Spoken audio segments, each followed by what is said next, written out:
Let's do some quick intros. Is that right? Is that better? I don't have a gun, but I certainly have that haircut. Sort of. Amir, I clearly don't. just so we're clear, that's Amir and I'm Steve, just in case you hadn't guessed that. This is going to be an interactive session. So get out your phones. We're going to do Slido. Everyone knows what Slido is? So QR codes in a second. So this came out of a discussion I had with Amir, I don't know, 6 months ago. I think you've been made redundant. And we're talking about UX and how people don't value it. And Amir made this like, well, actually, product are the problem. And I kind of agreed. Problem. I've managed UX people, and I've tried to believe that I'm an advocate for UX, but all the things he talked about really resonated. And so we wanted to make this a fun talk and an interactive, because otherwise it's just product managers talking at PowerPoint slides. And one of the things that kind of come up recently is Brian Chesky, Airbnb CEO, when kind of got announced that they were getting rid of product managers, 5,000 UXers cheered. Which is kind of what he meant. He was the kind of, it actually meant they have to be market focused, which absolutely, if you're not using a product, why even build it? So, but it's the cheering, right? What was that about? And I think there's this animosity between the two of us. And so that's what's playing out today. Might be some swearing. There might be some swearing. The virtual fist thrown. Yes. Everyone ready? I wanted to say, if you haven't used Slido much, there's kind of two sides. There's the poll side. We're going to do polls. There's also the Q&A. If you have questions, you can actually jump across to the tab that says Q&A, add them in even before we get to that section. Yep. All right. Everyone good? Act 1, bickering. So one of the things I've found as a product manager. Here we go. Is that freaking UX research, it just takes too long. We don't have time to wait around for you to just, go and Google some other similar apps and just, maybe chat to a customer. Kind of outrageous, right? That's disgusting. The issue I've got, the gripe I've got with product managers, right? They think they know who their users are. Have you ever heard this quote? We've been building this software for 20 years. We know our customers. We know our users. No need to do research. There's a PowerPoint slide that says the personas. What else do we need? But when you design, you end up putting way more functionality than we need. We can't build that. So, just need a table with a button. Come on, how hard is that? Because they're the subject matter expert, right? So they either come from financial background, financial services background, or they go from construction. So they know how the software should be built. Even though they've never been a freaking financial advisor or never worked in a construction business, you know how to do it, right? Because you're the end user. Yep. Yeah. I know all the things. And really, all I'm asking, just build a UI. Like we have like the patterns, the design system. Just whip up a new screen and we're done and we can move on. You want a bit of this? So the sugar and sprinkle, I can do that for you so you can get magical dust and make your product look exciting. Because that's all you ask for. Build me a button, build me another button. Make sure the corner's are round. No time to look back. Just keep moving forward. We're running agile, right? We need to build shit faster. Speaking of agile, those engineers, they're about to catch up. We don't have time for you to go off and work out what color that button you talk about should be. We know design, like any other craft, takes a long time. Like it takes time, right? You can't rush certain things, Steve. But we need to fit in this talk. We need to fit it into a sprint. Otherwise, like, what are the engineers going to do in 2 weeks' time? I can say this is recorded. Grow some balls and tell the engineers they need to actually just wait a little bit. Tell the commercial team, you know what? We're not ready to ship that thing. Push back, buddy. Push back. You say that, but then at the same time, you say, what does success look like? How do we know what we're doing here? And, isn't it obvious? Can't we just do it? And then the engineers will be happy. Questions all the time. So many questions. People just stop asking questions, right? UXers, just stop. Just say yes, sir. Yes, Simon. Simon says we'll do. Yep, that's our role in this world. Yeah. Is this resonating?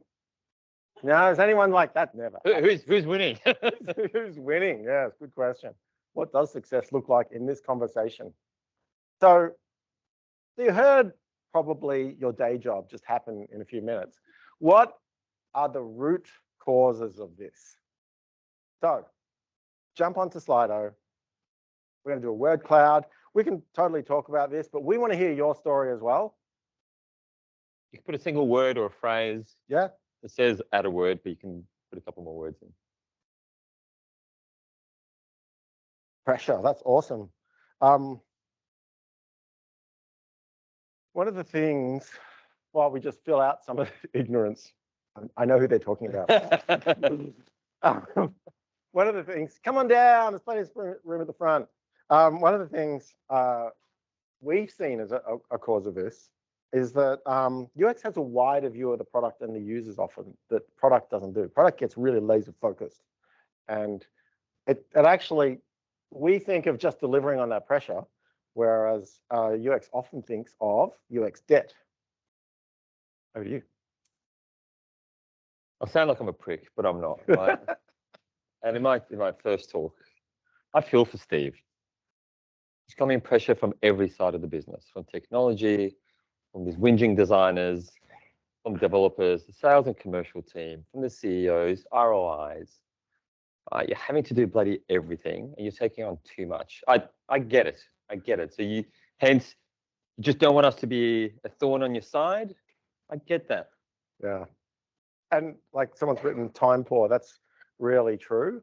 You're being nagged by stakeholders. You haven't delivered on your roadmap.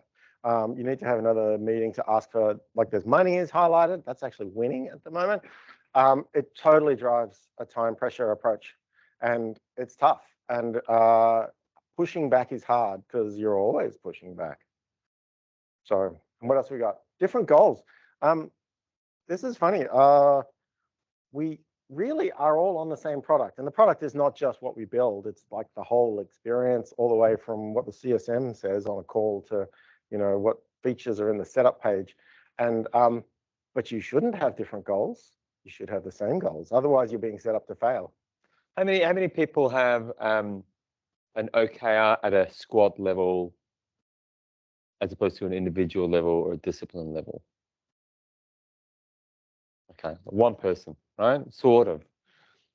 So if we had the same goals, if we had this, we're both working on products, we're both building the product. The success of the product is more customers using it or sticky customers remaining, right? It's the same bloody goal. So the why is it that we are driven by different agendas, right? Yeah. For us, it's about, well, we need to, it's all about the user experience and usability score and NPS. From Steve's, I'm sure it's about commercials and you know, how much more people, end of the day, we're working towards the same thing. So yeah, I think what you've called out is there's conflicting interests, working for different people, lack of alignment. Those things actually start at the top. They might not be your fault, and you might not be able to fix them, but actually, you know, your head of product, your head of UX should be able to fix that. And you need to rely, like, and push them to make sure you're all swimming in the same direction. Swimming, rowing, I don't know. On clear product strategy. Clear, absolutely. Right? Clear product, clear idea. Because we rely on product managers to put the strategy together. But the trouble is, as I said before, the product managers are too stuck in delivery. Right? If Steve had more time to think about the market and the competition, he'd be able to come to the team and the designers and go, hey, this is what we want to achieve. And hopefully he's given enough strategy that the team, including designers, engineers, BAs, etc., can go, okay, right, Steve, cool, thank you, we've got it from here. You can go and continue, you know, strategizing and setting visions and or working with the people we don't want to work with, i.e. stakeholders. Let us deal with the problem of actually solving it and building out the solution. Yeah, so I get that. It's you asked earlier, there was this thing about product managers. Do you like writing user stories? No, I do not. Do I like playing Jira? No, it's just, these are all necessary evils we have to go to because we have an end goal in mind, not that we'd love that kind of stuff. And I'm sure no one said in your job description, you need to write user stories, right? Then it's just unfortunate they end up doing it, having to put their hand up and go, oh, well, I'll do it. Yeah, because we want to make sure. Stopping designers writing stories. Like, we'll probably do a really good job at it, right? Yeah, we all want to build awesome products for our customers, not just because we like building stuff. Though, to be fair, since I discovered Lego as a 8-year-old kid, I've loved building stuff. Right. Anything else that we want to pick up there? I'm a little bit worried about the misogyny side. Yeah, what's the story with that? Does anyone want to talk about that? You're all in the room. Who put that up? You don't have to, but if you're, being recorded, so. No? Okay, let's move on.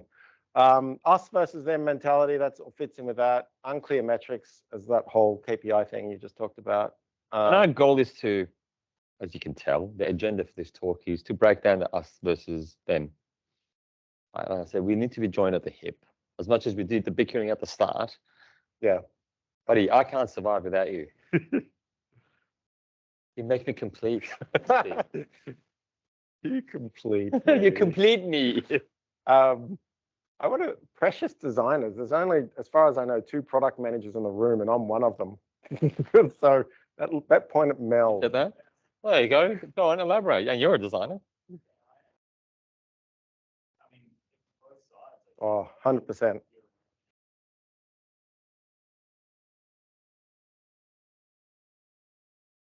Far into it, side of what you got. So it is just this. Yeah.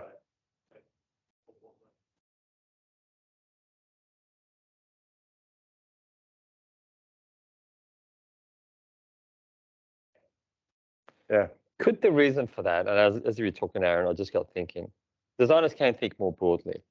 Is the reason they get fixated on that button? No, fuck, all I've been given is this button, and you can't tell me how to make my button. Is because maybe they haven't been empowered to take ownership of a bigger thing. So then they can let go of the smaller thing. When you stop, right, 2 weeks sprints, you've got to pump this out. That's the only thing you're accountable for. To go, well, if that's the case, I better protect this because there's nothing else I've got control over. Maybe if product managers brought the designers more into the circle, they can go, oh, I can see a little bit more. You know what, 80-20, okay, we'll let that one go. Maybe they'll be able to prioritize what's really important. Yeah. I see designers and UXers are precious, designers, UX engineers in the product, precious resource. You don't want to waste it on things that aren't that important, that aren't, there's that one-way, two-way door concept, like you could change the button. That's not a big deal. So maybe do you know the idea of one-way, two-way doors? Oh, right. Amazon came up with the idea. Yeah. Jeff Bezos talked about there's 2 types of decisions that you make. The one-way door is you make the decision and there's no way back. For example, Elon Musk buying Shitter. What are we calling it now? Shitter. Shitter. So the other is the two-way door. Sorry. You need to think a little bit through the decision. You need to maybe slow down a little bit, put the brakes on, because once you open that door, you're locked into that room or whatever, and there's no going back. The impact is greater. Yes. The two-way doors are things you can undo. And we talk a lot about, beta testing, A/B testing, any of that kind of research stuff. The color of the button, you can easily change. Where you position the button might be a little bit harder because it might confuse the user. Maybe the information architecture, but they're all still changeable. It's not the end of the world. And maybe you don't need to re-architect the whole product just to insert 1 extra line into the side nav. Maybe. I can't say. I mean, talking at just the UI level, but even taking at the UX user experience level, you've got a customer journey map, and you've decided this is the flow of your software. Deciding to put a flow before and after flow, you might say has an impact and have it force customers to drop off. Can you undo that? Can you change that? If so, yes. If it's no, if we do this, we're going to have angry customers. Our brand equity goes down. That becomes sort of a one-way door. Does designers be able to ask the question is, what's the implication of releasing this thing? Right? What does it mean ultimately? And as a team and as a group asking, hey, product manager, I don't agree with this, but I'm conscious of time. If we do this, these are the implications. Can we come back through that door? Yeah.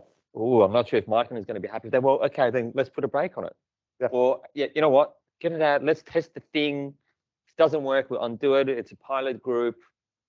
Then it's a two-way door, right? Awesome. Matt's looking at his clock, so I'm getting worried. That's halfway. Oh, okay. All right. So in classic human-centered design, let's have a discussion of how might we resolve this tension?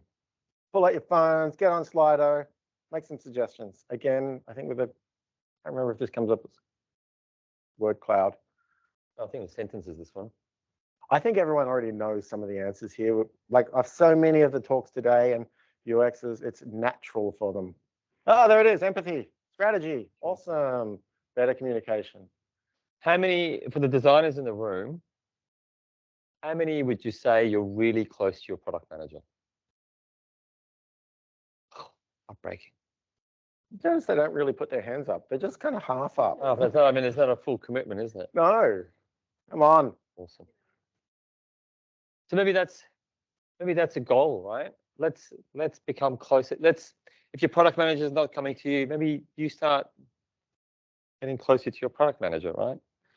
Start to go, hey, I'll come to you. Let's Wanting to Brad and Bradgelina away. yeah.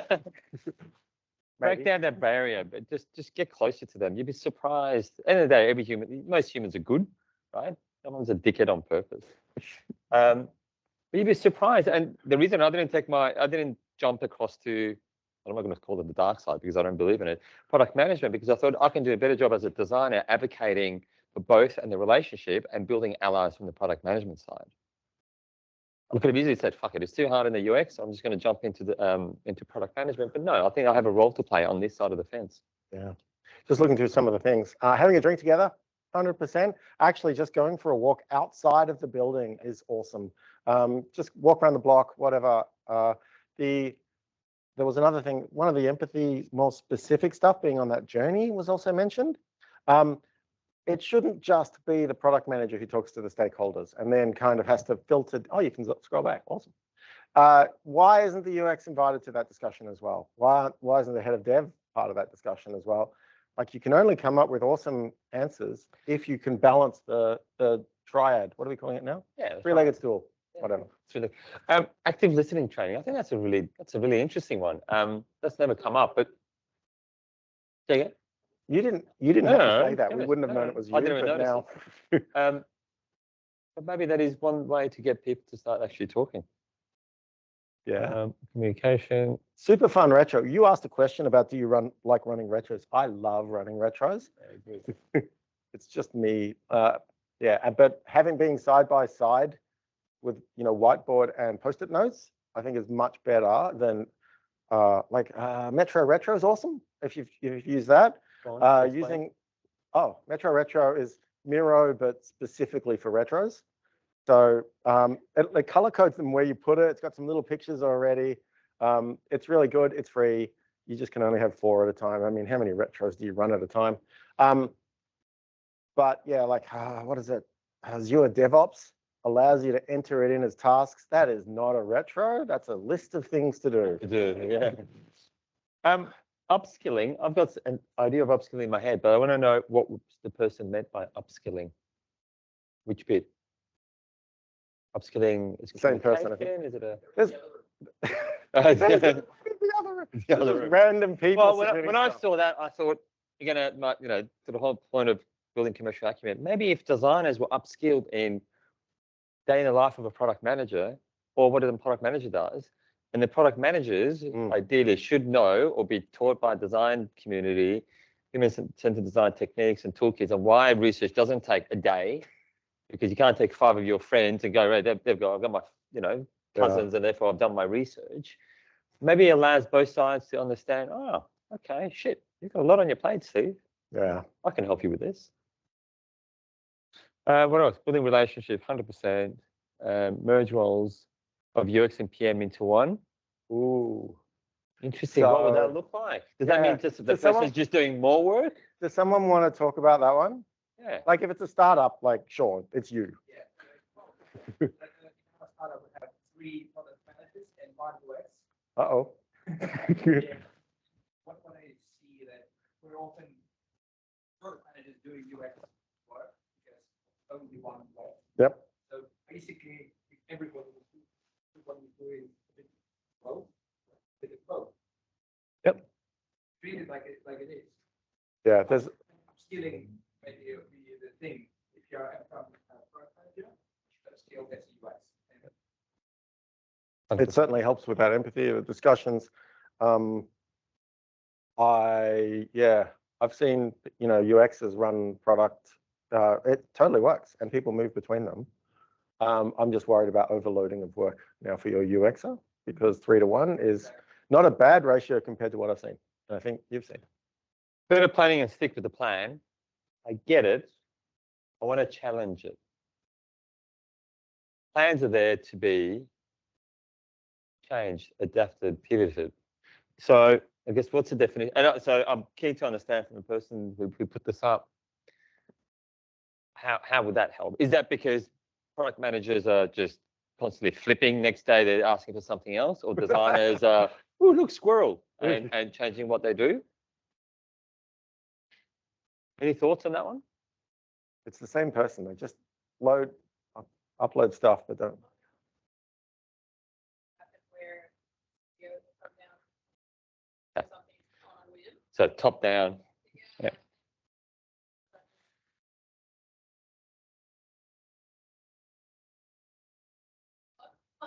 Yeah. And maybe it's not so much sticking the plan, but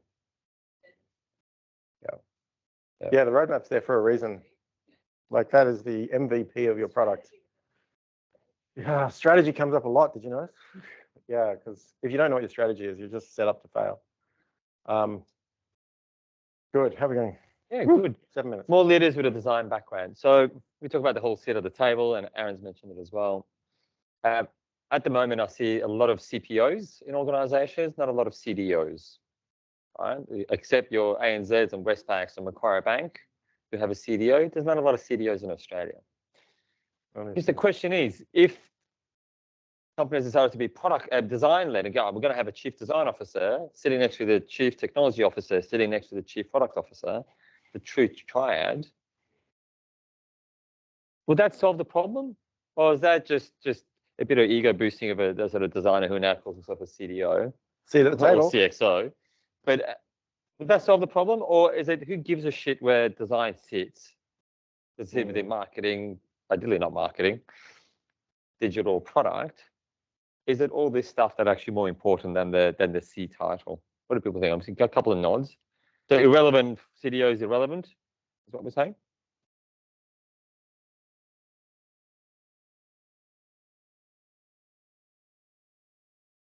Yeah, empowered. What were you going to say? I think that could be great if that means that more of this is Happening. Yeah. Yeah, it's higher stakes ego conversations. Yeah, yeah. And just replicating a lot of the time. Yeah, You know. yeah. So I think when that works well, it probably does have a really, I think, fix a lot of things. At this level. One like, there's happening. Yeah. There's a lot of opportunities that people do. Yes.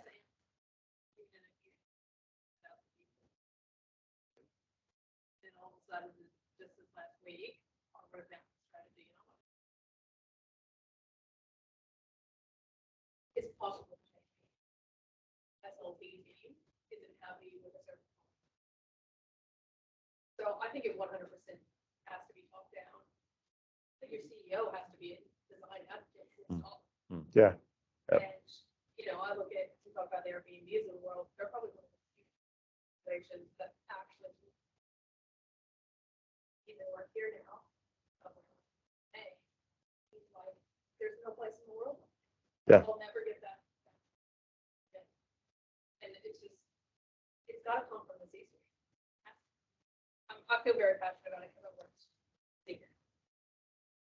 I think by having that CDO, I think that what it does, often the exec level do have a same objective and OKR, then forces them to be able to align, which then hopefully filters down.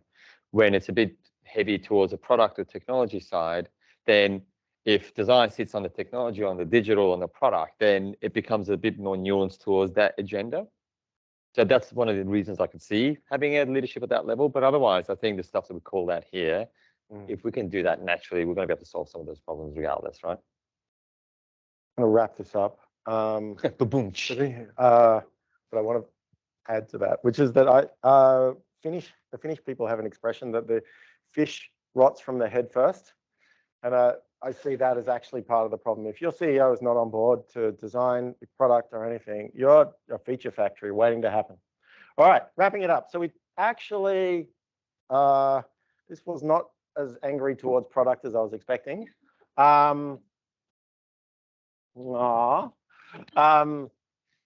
We took some quotes, including ChatGPT, which of course provided an awesome verbose answer. You should read that. So if you Perfect symphony. well, in case you can't read it, UX designers and PMs, like the perfect symphony, harmonize their expertise to compose the ultimate user experience, where creativity and strategy intertwine for a melody that sings success. It is. We should have asked. We should have should. AI perhaps. Maybe we'll do that. Or next time. just maybe we should get it to compose a song for us. Oh, that's true. All right. So Q&A. How much time we got? We got 3 minutes. Someone was testing the Q&A. Thank you. It works. I like someone tried emoji. I'm not sure what the question is, but the answer is yes, we want money. You can actually go in and vote on other people's questions. I'm not. Not many questions there to vote It's on. more of a statement about Amir's ego. You can vote on questions if you want to have them thing, but let's. There are no questions here. Any questions or any challenge or any comments? Go, Aaron. Microphone. I think. Oh, do we? Yeah. No, we need it for the recording. I think you guys mentioned it, I think briefly, but I've had a number of situations where either a designer or a product manager has had a bad experience, or in your guys' case, a bad relationship. Right? You see that's like, well, designers always take 6 weeks to do something, or POs always change their mind. So do you have any advice on either side of the fence? Like, have you been in that situation? How as a designer, what's the best way to approach someone who's had a bad experience with someone from your? Oh, you can get that. Right. Don't fuck the relationship up. So when I went for a job at a company, technology consultancy, I can mention them, DS, and that's okay. That's fine. To help build a design practice, met with the CEOs, met with the founders, amazingly well, and they said after about 6 weeks of interviews, Amir, we're not sure. I'm going, bloody hell, I've just spent so much time and energy. What do you mean you're not sure? We've been burnt before. Elaborate. What do you mean? We work with design agencies, or we got one of the designers to come in and work with us, and we almost said, hey, maybe you can help build our design capability. That designer was just absolutely combative and antagonistic, and we feel all designers are like this. So I spent the next 2 weeks trying to undo all that, right? So if we're trying to get seats at the tables and we're trying to build relationships are fickle, right? It takes you years to build trust, takes you a second to lose it. You're going to be really cognizant of the trust that you're trying to build and the fact that you can lose. And when you lose it, then you've lost the ability to influence the whole craft and your teams that you're working with. So just check your egos now and again.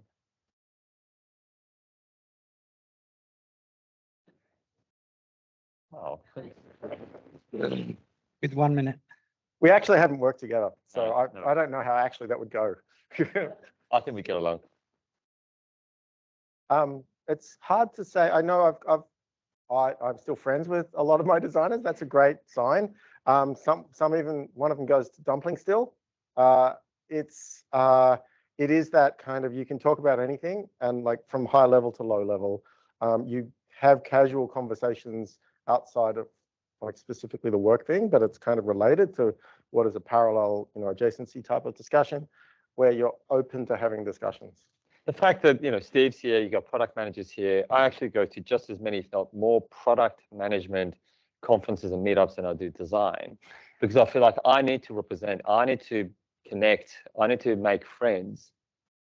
So I don't know how many UXers often go to product events. Let's ask. Actually, put your hand up. How many of you go to a product meetup or a product conference? Yeah, see, that's not good enough. No. Sorry. I'm at a UX conference. Yeah. Yes. Come and see me. I can give you a good list. Sorry, Around the front. We'll talk. Matt's dinging. 2 o'clock. Oh, Great thank stuff, you. guys. Love Oh, the hang on. talk. We've got one more thing. Ah, it even says UXPM. Wow.